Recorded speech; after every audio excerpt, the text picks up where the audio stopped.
Greetings and bienvenue, Midnight Crew. Thank you for returning to this broadcast. And welcome to new viewers joining us for the first time. If you like a video, then feel free to subscribe. My childhood encounters with shadow people. Hey/X/ I don't want to hit you with the long-time lurker first-time poster. But that is the case here.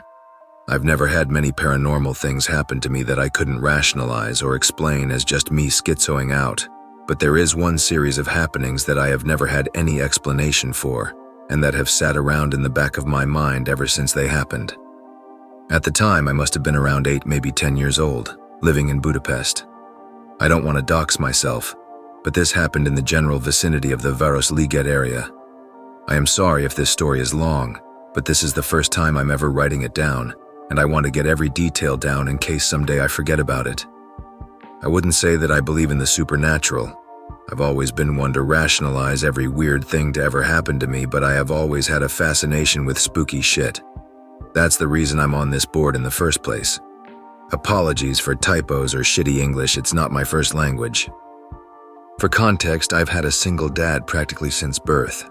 He's ex-army. The kind of dad you whine about in school as a teenager but really appreciate when you get older. He was always working on his computer or out of the house, so we never had a good relationship until I was older. With my dad always busy, and not many friends in school, I spent most of my time alone.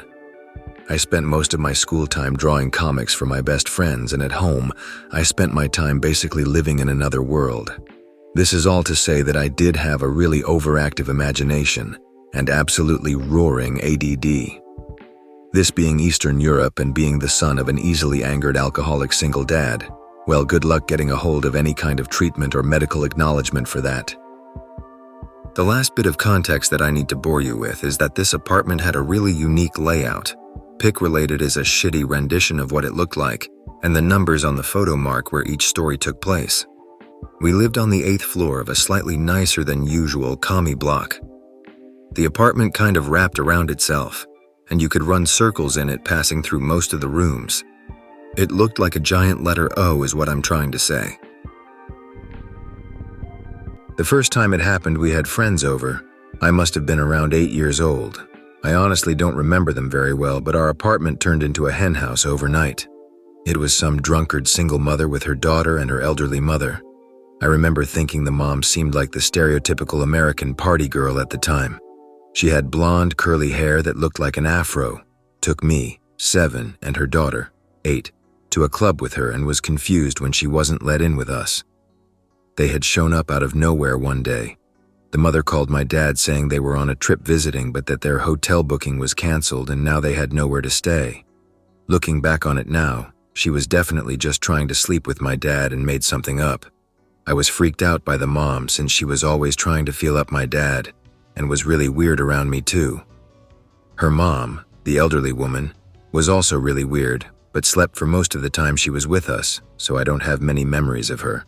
Her daughter, though, was very cute. I think this was the first time I had a girl over sleeping in my house, so you can imagine the excitement. I remember feeling bad for her daughter. I think we had some kind of unspoken agreement that we were going to get through this together. So while our parents were drunk in the kitchen blasting music, we stayed inside my room. I showed her my Ninja Turtle action figures and she showed me her favorite songs.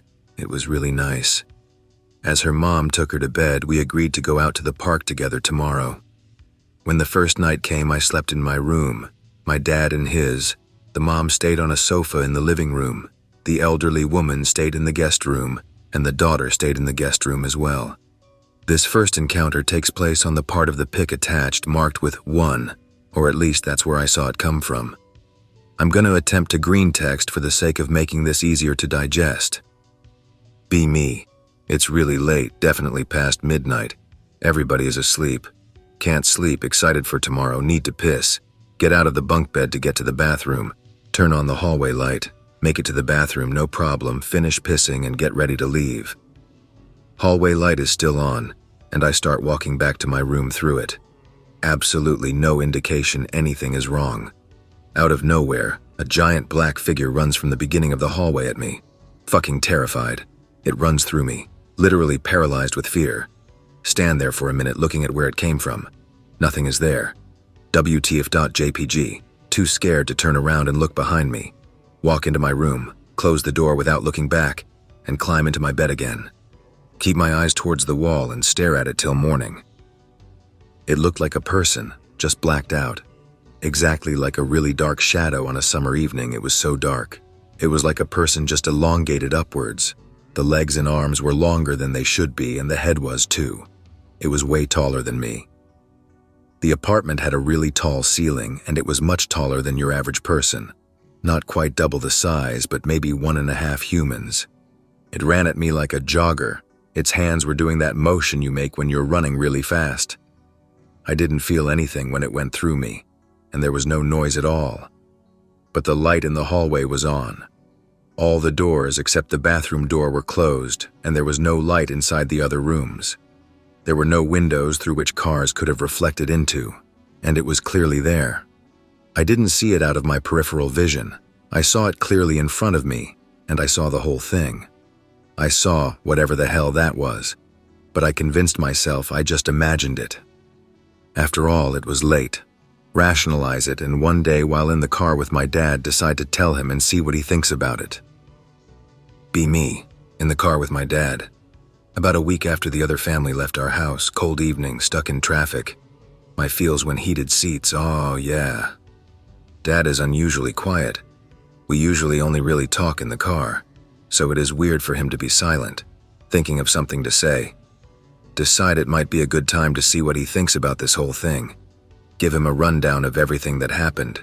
Tell him everything I just wrote down here, but lighten the mood so I don't seem like a nutcase. Dad laughs. You think we got ghosts now? Mumble something like, I don't know, but... Dad starts explaining how it was just a trick of the light, or just a car passing, despite knowing there are no windows in that area of the apartment. Dad is chuckling the whole time and eventually says, ghosts, wow. I feel very embarrassed because of his reaction, and I don't bring it up again. About 6 months goes by. I kind of forget about the whole thing. Still get creeped out thinking about it, but convinced that it was just a trick of the light like my dad said. Don't bring it up to my friends at school because, well, I don't want to seem like even more of a head case. This is the second time something related happened. That thing was standing in the area marked 2 on pick related. Be me. Around the same age as the previous story. Brushing my teeth in the bathroom, the light in the hallway is off, but both bathroom doors are open. Listening to music on some shitty gas station headphones. Dad is in the living room. Out of the side of my eye, see the most stereotypical goblin-looking ass thing. It's completely black again, like a shadow. The whole hallway is dark, but this is darker than the surrounding shadow. Looks like some shit from Harry Potter. Short, stubby shadow. Looks like it has 2 long, horizontal pointed ears. Pay it no mind. It's probably just a weird shadow. Suddenly, I feel confident, telling myself it's not real and that I shouldn't be scared. Busy listening to AC/DC, which my dad had just introduced me to. Keep brushing my teeth while ignoring it. It runs at me, really fast, but I can still see the general shape. Before it gets to me, I close my eyes, scream and drop my toothbrush. Dad runs into the bathroom. What the hell happened? Are you okay? I'm really scared. Dad starts looking for injuries, thinks I cut myself or something. Tell him I thought I saw something. Dad tells me I just imagined it and that I'm okay. Dad stays with me in the bathroom while I finish brushing my teeth. Look into the hallway. Nothing is there. Go to bed. Nothing else weird happens that night. This one I'm not even sure is connected to the rest of the happenings, but I thought I'd mention it just in case it made some kind of sense to anybody. I believe I could have imagined this one because it was in my peripheral vision and I didn't see it as clearly. Also, a goblin? Really? Things quiet down. It's been around 2 years since I saw the tall thing in the hallway. Just kind of accepted that weird shit goes on. Had a few other paranormal experiences in the house that are only tangentially related, so I won't get into it here. Got a cat in the meantime. His name was Lightning. He was one of those orange cats with darker stripes. My dad and I found him as a kitten under a car. Decided to keep the little bastard. I could write off the ones above as nothing but a trick of the light, a hallucination. anything at all that had some reason to it. But then something happened that convinced me otherwise, something that makes my skin crawl every single time I think about it. I had a good friend at this time. Let's call him Vuko. Vuko was a year older than me. Chubby Serbian kid who went to my school. He had a younger sister who was a year younger than me, and I'll call her Meg. I went over to their apartment and vice versa pretty often since it was in the commie block across from ours. We had sleepovers, we went on trips, walks in park, etc. We were all pretty close. When this took place, though, I didn't know much about Meg, though. She was always just kind of there. We had almost nothing in common, and on my first sleepover at their place, I walked in on her showering. That is to say, she didn't like me very much. That Friday evening, we decided to go to the nearby park. It was already dark outside as it was winter. Meg and Vuko's parents let them walk over to my apartment by themselves, which is a trait my father did not share. So our parents agreed that they'd come over to my apartment, and then we would all go to the playground accompanied by my dad. My dad, being the chain smoker he is, went out to the cigarette store. You need to go to special shops here that only sell cigarettes and alcohol to buy any, and said he would be back within 10 minutes. While I was waiting for my dad, the doorbell rang. I ran to the door and opened it, ready to show them my brand new basketball ball that we could throw around at the playground. To my surprise, only Meg was there. I just awkwardly said hi and let her inside. She didn't say anything other than an equally awkward response to my greeting. And while she was taking off her shoes, I remember praying that her brother was going to come over soon and that I wouldn't be stuck with her alone. Because like I said, we had absolutely nothing in common. To my relief, after taking off her shoes, she turned around and told me that her brother Vuko was in fact coming, but that he wasn't done eating his dinner. This isn't very relevant, but his parents basically starved him because he was fat. He only got 1 to 2 meals per day, which is why he was eating dinner so early in the evening. I said okay, and I nervously walked over to the main bedroom, which we used kind of as a base of operations whenever they came over. We sat on the bed and started talking about something. My memory isn't great since it was so long ago, but I think she was complaining about how her mother had yelled at Vuko before they left and that she just wanted to leave, and that's why she got to my place first and alone. In the span of about 15 minutes, we actually started to become real friends. She liked Legos, played some of the same games as me, and the conversation eventually became something or other about Minecraft. I remember I was shocked that she knew it. I never knew Meg played any games at all. I took my tablet from the bedside cabinet and started showing her my Minecraft Pocket Edition world. We were both sitting on the bed looking down at my tablet. We were facing the huge doorway that leads into the living room. I vividly remember I was showing her a house I made in one of those big red mushroom trees. Just then, something ran across the floor of the living room. Something small, like one of those thin racing dogs in a running position. It's hard to explain, especially because it was only there for a second. But the dog I'm thinking of is called a hert in Serbian. I think in English it is called a greyhound, from what a quick Google search tells me. It was in a very specific position when I saw it. Like it was right in the middle of sprinting, its hind legs were kind of inside its front legs. I really hope that makes sense. I don't think I even flinched. I just accepted it as, yeah, it's that hallucination again. And in that split second between the thing running across the room and me ignoring it, Meg's head jolted upwards. My stomach sank. I looked at her in genuine horror. I was hoping it was just a coincidence. I was so fucking scared. To my despair, she asked me, "Did you see that?" My entire world felt like it came crumbling down. After years of weird shit happening in my house and me just convincing myself into believing none of it was real, I finally had a witness. I was both relieved that she saw it because it meant I wasn't crazy, and fucking petrified because that means something was actually there. Trying to rationalize it after absolutely losing my shit, I said maybe it was lightning, my cat. Before I could even think, yeah, it was just the cat. Meg pointed over to the smaller guest bed that was next to the one we were sitting on. It was my cat, curled up in a ball, sleeping peacefully. In full honesty, I don't even remember the rest of the night, or the day after. I think we just convinced ourselves it was nothing, but that experience never left my mind. It scares the shit out of me even today. I was convinced I was crazy, and I think I liked it that way because that gave me a logical explanation for it.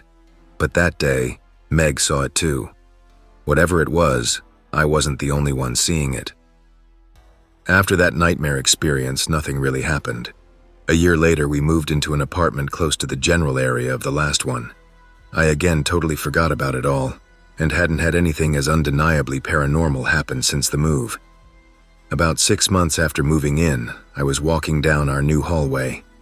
A much shorter one, and despite the hallway overhang light not being on it, was almost entirely illuminated by our kitchen light and the light from my dad's room. I was walking down it to get to my room when I saw the fucker again. A dark, completely black, human-shaped thing. It ran at me like the first time. It was much darker than the rest of the hallway, just like the other times. The light that illuminated the hallway did not illuminate it at all, just like the first time I saw it. It wasn't the same one from the first encounter. It was a little shorter, still taller than me but shorter than the first one. And the arms weren't in a jogging motion, rather just kind of flailing around. Again, it passed right through me. I shat myself. I couldn't believe it. I speed walked into my room as the word "they're back" flooded my mind and repeated again and again and again and again. All of my thoughts were drowned out by the repeating "they're back, they're back, they're back," and I genuinely fell to the floor. I just held my hands to the floor on my knees, just staring at it. It felt like my soul itself was trying to escape out of my back. The thoughts in my mind were just paranoia. I'm not implying that some ghoul put them in there, but I was so genuinely scared that I didn't know how to stop thinking it. I don't think I've ever been that scared in my entire life. That was the last time I saw anything like that. It's been quite a few years, and I still live in the same apartment as that last story. I apologize for this story being long. I wrote it all out beforehand in Google Docs to make sure I got every detail down.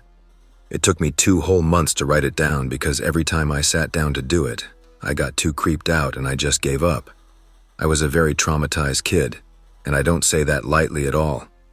My mom left when I was a kid, only to come back after she lost custody to legally transport me to a different country without anyone's knowledge, all the while stealing all my dad's money and cutting contact with both her and my dad's families. She hired a hitman on my dad, and I saw it all go down. Spoilers, he lived, but it was scary as shit. My dad was a very heavy drinker, told me and showed me some shit I shouldn't have seen. Got picked on, bullied, etc. And I have enough bullshit under my belt for at least 17 lifetimes.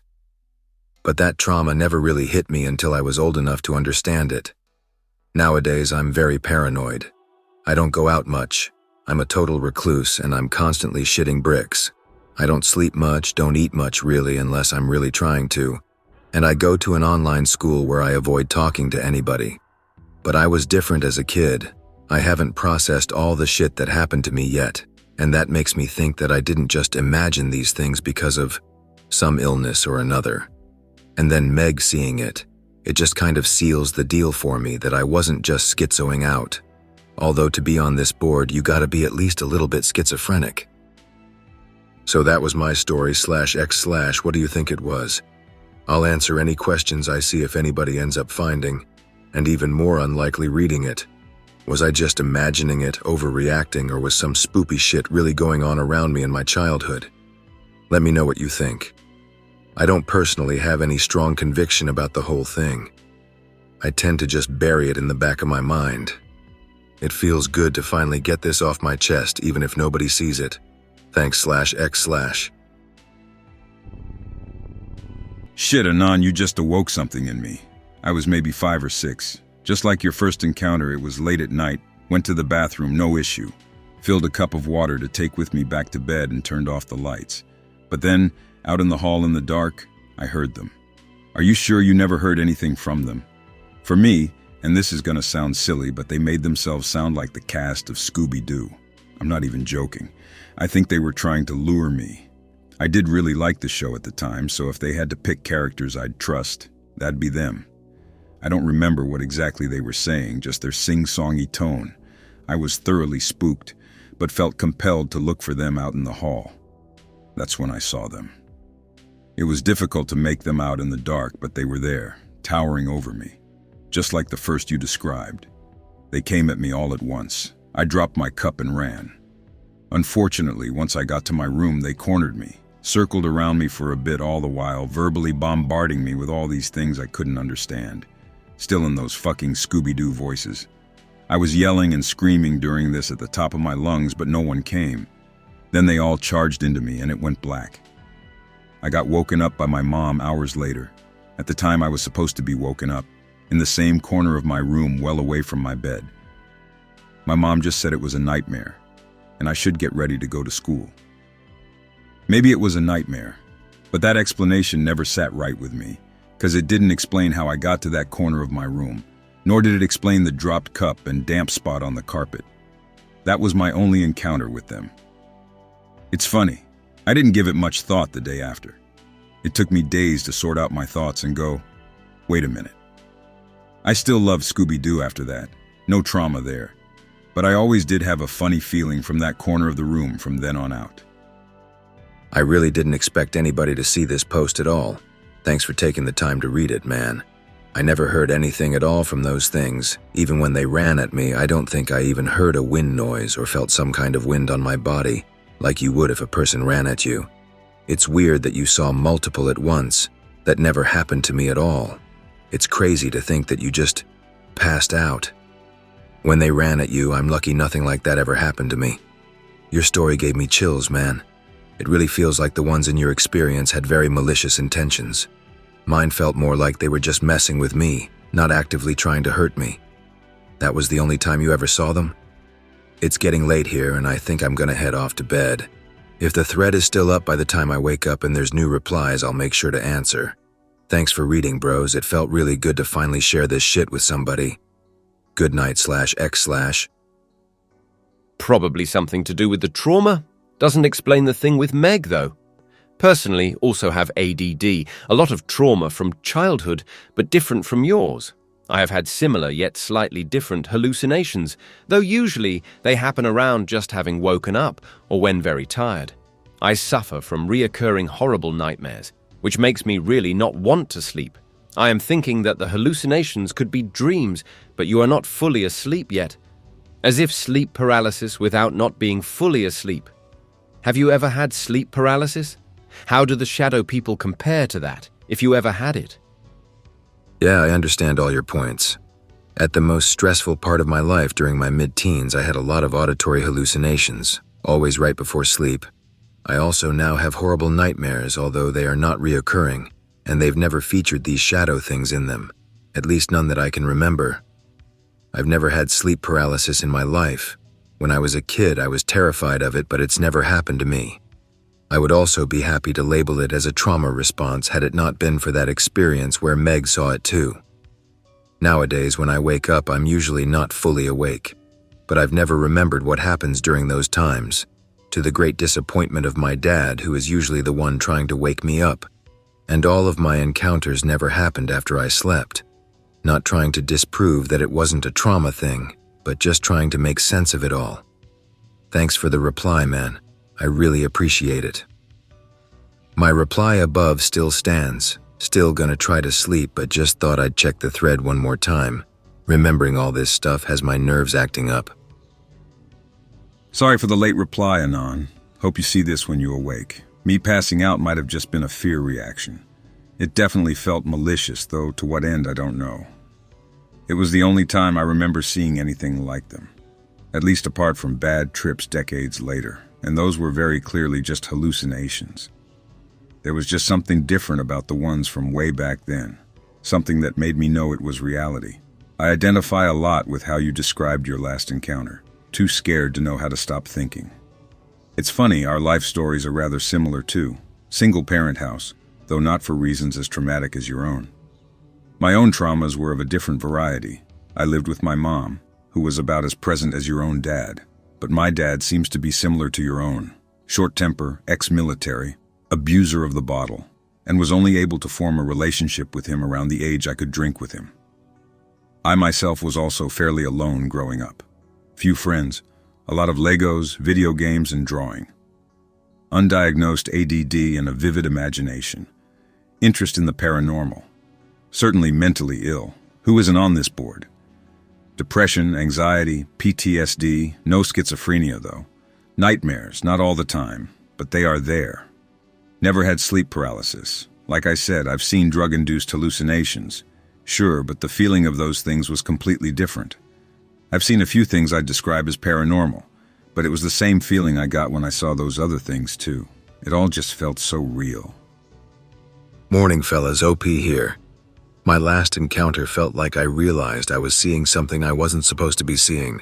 I was older and just starting to understand all the things I had been through in my early childhood. And I was just starting to understand the implications of these things that I'd seen. That's probably why my entire nervous system went into overdrive when it happened. Thank you for sharing that about your life. It makes me feel a little better knowing I'm not totally alone in my experiences. Your comment on how you were only able to form a relationship with your dad when you were old enough to drink with him hits very close to home. It's a very good way of putting it, and that is exactly the point I was trying to get across. Reading that sentence resonated a lot with me. I applaud you for how good of an explanation that is, man. I also agree that when I saw these things, it just felt real. I know how lucid dreams feel and how auditory hallucinations feel, and it's very different. It feels a lot more like a mirage that your mind conjures up.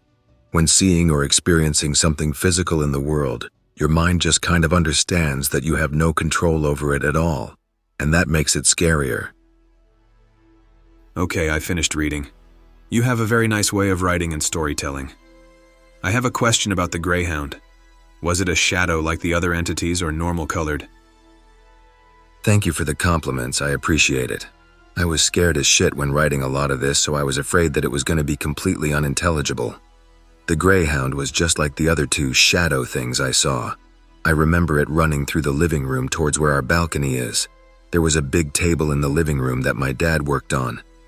I don't remember if it ran under the table or behind it or in front of it, but I know that the shadow never dimmed or fragmented in the way you would expect if it really was just a car light doing some wacky shit through the windows. It was really fast. It must have been just a few seconds between me first noticing it and it disappearing behind the wall separating the living room and bedroom. If I'm honest, I can't even say that I saw it running the whole time, but I distinctly remember that pose which made me identify it as a greyhound. It was a kind of sprinting pose that those fancy trained race dogs make. Definitely in the middle of a run. I clung onto that explanation of car lights for a long time, maybe because it was my dad who said it. But car lights don't cast shadows that dark through windows, and the shadows don't stay uniformly dark the whole time. They'll get lighter by the end because of, I don't know about light reflection in science or something. And especially with my first encounter, they don't cast shadows through walls. There's one story I've been meaning to share but avoiding. I guess now is as good a time as any. In that same apartment as the first stories, the O-shaped one, I'm pretty sure I got possessed or at least had some kind of experience. It was really late. I was sleeping in the main bedroom with my dad. Must have been 10 at the time. My dad was very drunk that evening and he just kind of passed out. I felt a deep discomfort that evening. If anybody reading this also had a drunkard parent, then you know the kind I'm referring to. It's almost a feeling of shame and fear. That feeling was keeping me awake. I was laying on the left side of the bed, the side towards the bathroom in the first pick related. It was very late. I couldn't sleep. Later, I found out it was around 2 a.m. at the time it started happening. I suddenly notice a quiet voice in my head that's been raising in volume for a few minutes.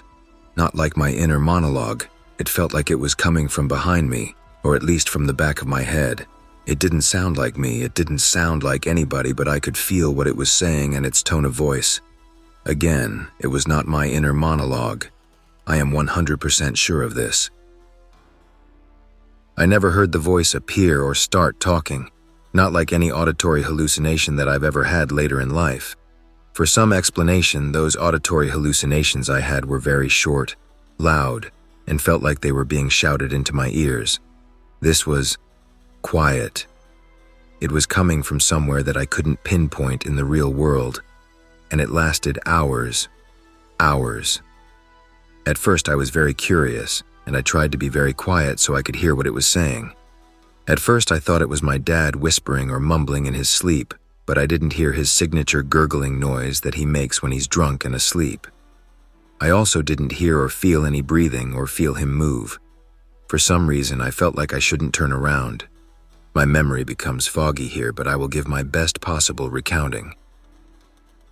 I have never recounted this story in full to anybody up until now. It's just been locked away in my head since it happened, so I might not be making a lot of sense. I tried my best to listen to the voice coming from the back of my head. It seemed to be very quiet. It slowly got louder over the course of a few minutes. It was telling me about some kind of massacre. I've never tried to track these stories. It told me down, so I'm not sure if it's an actual real occurrence or not. It told about a rich bourgeois family that lived in a small mansion, and how one of their maids became enraged because they treated her so poorly. The voice said that one day she just couldn't take it anymore, and she grabbed an axe from some kind of small shed behind the house. I think this small shed was full of wood for some reason. The voice told me how she first killed the young daughter of the family in great detail. Way too much detail for a kid like me to be able to imagine. It told me the daughter was sleeping when the maid attacked her, and that the first swing created a deep, almost canyon in her ribs. The voice told me she didn't even scream, that she was in shock when she woke up. It told me how the maid kept bringing the axe down on her, and told me how the blood had splattered onto the ceiling. Just then in my mind's eye I saw a portrait. I'm not sure if this is a tradition anywhere else in the world, but here in Eastern Europe, when you are walking through your school, you will see large paintings and portraits of all the students who have graduated before you. The very old portraits on those paintings looked similar to this. It was in black and white, and had some kind oval frame around it. I didn't purposefully imagine that, it just appeared. At that point, I was shitting my pants. I tried to stop the voice from speaking my almost screaming in my head, but trying to change the subject and trying to imagine something else. This would work under any other circumstances. But it didn't work this time. It seemed like my brain was being hijacked. I could control my thoughts, but that voice, I couldn't control it, because it wasn't my thoughts. It was something separate. I so clearly remember that it was something separate to my own being, like another person speaking. It went on to tell me how the maid killed the other cleaning ladies. The mother, who I distinctly remember, had a very specific face. She almost looked like a cat. The father, who I distinctly remember, had a mustache. And lastly, the youngest child, the young son of the parents. It told me the boy was only 10 years old, and it described all of their deaths in detail. How the mother was trying to call for help, and how the maid decapitated her with a few swings. How the young boy didn't even understand what was going on. The voice told me how all of that happened in just one night. The whole time this was happening, I remember just being frozen. I could look around. I remember very well that I could move, but I was too afraid too. I had grabbed my pillow and I was pushing it against my head, trying to block out my ears. After each story, it told me about a person dying in that house. I saw another portrait show up in my mind's eye. I remember it clearly. It was just a black background and about 8 portraits. I don't remember each story anymore. It felt like the voice was telling me all this in a very matter-of-fact way. Like it wasn't just trying to scare me, like it was just telling me something. For a second after finishing telling me all of that, it stopped. I felt very relieved. I remember vividly letting out a long exhale that felt like I used every single bit of air I had in my lungs. I was so happy it was all over. I moved to lay on my back. I felt safe again. I saw my dad sleeping just like he was when I first got into bed. I felt better knowing I wasn't here alone. Then I felt that same feeling of dread again. That feeling felt like something terrible was coming and I had no way of escaping it, like I was about to witness a natural disaster. I stared at the ceiling, too afraid to look around. I closed my eyes as soon as it started talking again. I remember thinking, no, no, no, please not again. Please don't do this again. As the voice got louder and louder. At this point, I think I started crying. I turned to my dad and I held his shirt with my hands. Despite being visited by some ghoul, I was still more scared of waking up my drunk dad and having him yell at me for being a dumbass. This time it told me about some kind of bridge. I again saw it very clearly in my mind's eye, despite not wanting to, and doing everything in my power to override that picture. It was dark, very late at night. The bridge was made of what I think was concrete, with an asphalt road and concrete edges to act as railings. It had a few street lamps, one of them. The closest one that I saw was a deeper orange than the rest, and it flickered sometimes. The voice told me how it was, somehow related to the disappearances of people, how it almost ate the people that passed under it. I obviously wasn't in any mood to question the ominous demon voice that was telling me about the spooky lamp cryptid that eats people, but of course now I see how funny it is. At the time, though, I was terrified. It told me how people who pass under it at night and alone go missing, and how their families are forever left wondering what really happened to them, and it focused a lot on the despair that the families felt. I seem to distinctly remember that the voice described just how much of a terrible fate it is to lose your loved ones and never get closure as to what happened to them. I was looking at my dad and praying to God that I was just asleep and dreaming, even though I could see and feel my dad breathing right in front of me. The voice told me 4 stories in total, but I only remember these 2 stories. I turned around the position I was in when I first heard it. I became tired and I didn't care about the voice anymore. I just wanted it to stop. It had gone on for so long that it felt like it was never going to stop. I felt like I was stuck in an eternal loop of some podcaster talking. Suddenly, my dad woke up with a guttural noise. I jumped. It scared the shit out of me. After he just sat on the bed for a few minutes, my dad started walking into the living room, heading towards the kitchen. I realized the voice seemed to be getting quieter.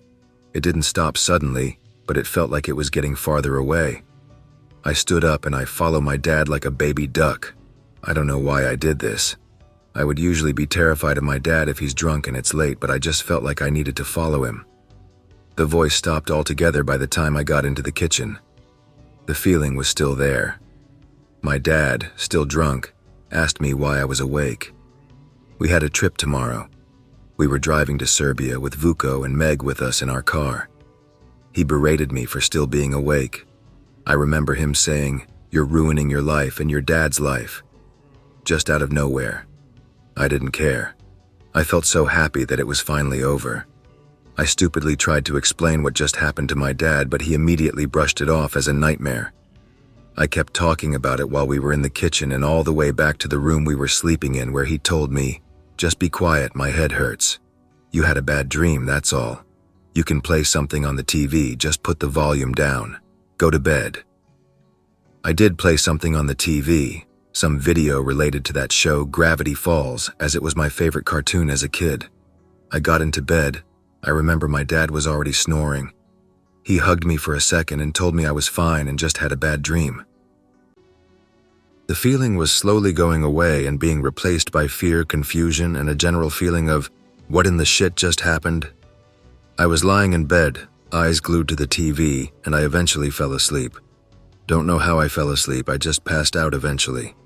Considering that the time on the TV, smart TV, so there was a clock in the home menu, read sometime at 4 a.m., and that I was awake being tormented by this voice for a minimum an hour, I think I started hearing it around 1 or 2 a.m. I got into bed at midnight if I remember correctly, so this isn't too weird.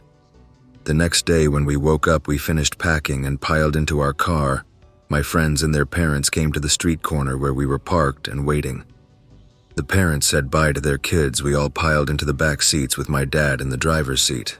About 15 minutes into the trip, I told them about what happened. My friend Vuko said, "No way. There's no way that happened. You're lying." And for some reason, I remember laughing in that moment. I wasn't lying at all, but for some reason I smiled after he implied that I was. I can't really explain this reaction of mine. I was still very scared after what happened. But in that moment, something just felt different, like I wasn't allowed to tell him. That's the story. Nothing like that ever happened again. I never heard that voice ever again. I don't know if I was having some kind of schizophrenic episode, or if some idiotic ghost of a man-eating streetlight was actually whispering sweet nothings into my ear, but it happened. It wasn't sleep paralysis. It wasn't a dream. I know for a fact that it happened.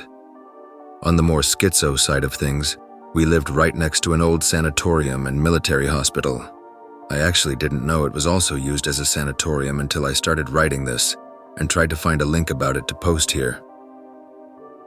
So maybe some lamppost-obsessed poor bastard's ghost decided to come torment a little boy after being bored of haunting his psych ward. The entire place was knocked down after we moved out of that apartment. I don't know what it's used for now, as I don't pass by it as often. I used to pass by it every day. It was pretty spoopy shit. Sometimes you smelled death through the fence, although that was probably just dead rats. The windows and buildings were all in pristine condition despite being very obviously abandoned. You saw the flashlights of the 2 security guards walking around sometimes. My first thought after that experience was to search up if anybody had died in that apartment. Surprise, surprise, I didn't find anything at all. But that hospital and sanatorium were right next to us. Just like my last stories, I'm not saying I had some kind of 100% undeniably paranormal experience, but I'm saying it stuck with me and freaked me out. I don't have any strong opinions on what it was, I just hope it never happens again. I found this link about the hospital if anybody is interested. There doesn't seem to be a lot of information online in English, to be expected, but that's the hospital and sanatorium that I was referring to. This is the Hungarian Wikipedia page for it. The photos in the gallery are from inside the sanatorium and general hospital, both linked in the description below. Anyway, another story that was way too long. Thanks for listening again. If anybody reads this, feels like sharing these experiences has lifted a weight off of my shoulders. Recently, I've been very freaked out, barely functioning honestly. I always got anxious and nauseous at night and have been taking medication to even get to sleep. Last night I didn't need any and fell asleep on my own. Thanks/X/. Sharing this shit fixed my broken lizard brain, if only for one night. I hope that you enjoyed tonight's broadcast. If you enjoyed tonight's story, then please subscribe to the channel, as more Greentext will appear daily. A new broadcast will appear when the clock strikes midnight Central Time.